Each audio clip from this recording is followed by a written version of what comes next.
अस्सलाम वालेकुम वरहमतुल्लाहि वबरकातुहू। आप सब कैसे हैं? उम्मीद करती हूँ आप सब खैरियत से होंगे। आज का हमारा टॉपिक जो है सूरह अंबिया है। आज की तर्जुमा क्लास में हम सूरह अंबिया की आयत नंबर 57 से लेकर आयत नंबर 75 तक बामुहावरा तर्जुमे के साथ पढ़ेंगे। चले आइए शुरू करते हैं। शुरू करती हूँ अल्लाह ताला के नाम से जो बड़ा मेहरबान नहायत रहम वाला है। और अल्लाह की कसम मैं तुम्हारे इन माबूदों के साथ जब तुम अलहदा पीठ फेर कर चल दोगे एक चाल चलूंगा। बस इसने इन सब के टुकड़े टुकड़े कर दिए। हाँ, सिर्फ बड़े बुत को छोड़ दिया, ये भी इसलिए कि वो सब इसकी तरफ ही लौटे। कहने लगे कि हमारे खुदाओं के साथ ये किसने किया? ऐसा शख्स तो यकीनन जालिमों में से है। बोले, हमने एक नौजवान को इनका तज़किरा करते हुए सुना था जिसे इब्राहीम अलैहिस्सलाम कहा जाता है। सब ने कहा, अच्छा, इसे मजमा में लोगों की निगाहों के सामने लाओ ताकि सब देखें।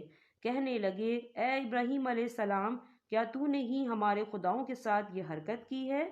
आपने जवाब दिया, बल्कि इस काम को इनके बड़े ने किया है।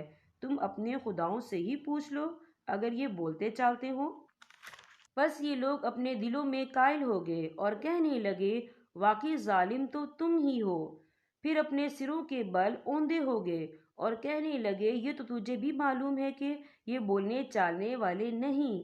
अल्लाह की खलील ने इसी वक्त फरमाया, अफसोस, क्या तुम अल्लाह के अलावा इनकी इबादत करते हो जो ना तुम्हें कुछ भी नफ़ा पहुंचा सके ना नुकसान। तफ है तुम पर और इन पर जिनकी तुम अल्लाह के सिवा इबादत करते हो। क्या तुम्हें इतनी सी अकल भी नहीं? कहने लगे, इसे जला दो और अपने खुदाओं की मदद करो अगर तुम्हें कुछ करना ही है। हमने फरमा दिया, ए आग तू ठंडी पड़ जा और इब्राहीम अलैहिस्सलाम के लिए सलामती और आराम की चीज बन जा। गो उन्होंने इब्राहीम अलैहिस्सलाम का बुरा चाहा, लेकिन हमने इन्हें नाकाम बना दिया। और हम इब्राहीम अलैहिस्सलाम और लूत को बचाकर इस जमीन की तरफ ले चले जिसमें हमने तमाम जहान वालों के लिए बरकत रखी थी। और हमने इसे इसहाक अता फरमाया और याकूब पर मजीद, और हर एक को हमने सौले बनाया। और हमने इन्हें पेशवा बना दिया कि हमारे हुक्म से लोगों की रहबरी करे। और हमने इनकी तरफ नेक कामों के करने और नमाजों के कायम रखने और ज़कात देने की वही तलकीन की। और वो सब के सब हमारे इबादत गुजार बंदे थे।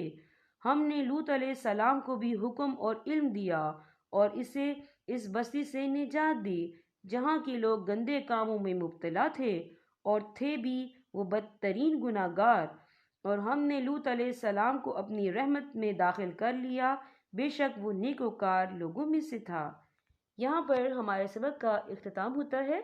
अल्लाह पाक तमाम उम्मत मुस्लिमा को कुरान पाक पढ़ने, समझने और इस पर अमल करने की तौफीक अता फरमाए। अब मैं आपसे इजाज़त चाहूँगी। अल्लाह हाफिज़।